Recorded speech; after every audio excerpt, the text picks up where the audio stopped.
ಈ ಒಂದು ಕಿರುಚಿತ್ರನ ನೋಡಿದಾಗ ನಿಮ್ಗೆ ಯಾವ ಭಾವನೆ ಆಯ್ತು? ನಮಗೂ ಅಷ್ಟೇ ಭಾವನೆಗಳಾಯ್ತು. ಬಿಕಾಸ್ ನಾನು ಕಿರುಚಿತ್ರ ಮಾಡ್ಕೊಂಡೆ ಬಂದಂಥವನು.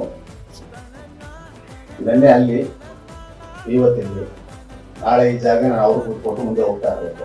ಹಿಂದೆ ಅವ್ರ ಹೆಸರು ಹಾಕೊಂಡಿರ್ತಾರೆ. ಫಸ್ಟ್ ಟೈಮ್ ನಾನು ನೋಡಿರೋದು ಅವ್ರ ಏನ್ ಡೆಸಿಗ್ನೇಷನ್ ಅಂತ, which is very good actually, because you should know what everybody ಏನ್ ಮಾಡಿದ್ದಾರೆ.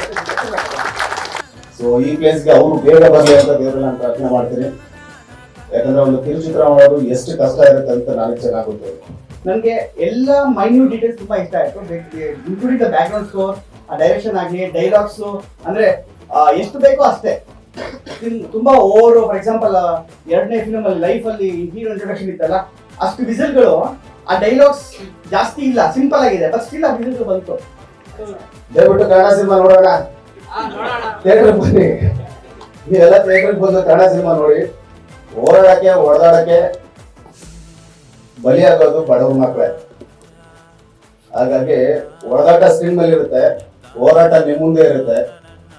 ದಯವಿಟ್ಟು ಬಡವ್ರ ಮಕ್ಕಳನ್ನ ಮುಂದೆ ಬಿಡಿಸಪ್ಪ. ಒಂದು ಖುಷಿ ಇದೆ ಏನು sir, I might talk more but still 1 minute ಹಿಂದೆ ತಗೊಂತೀನಿ. ಇಷ್ಟು ಜನ ಒಂದು ಸಿನಿಮಾಗೆ ಬಂದ್ರೆ ಸಿನಿಮಾ ಗೆಲ್ಲುತ್ತೆ.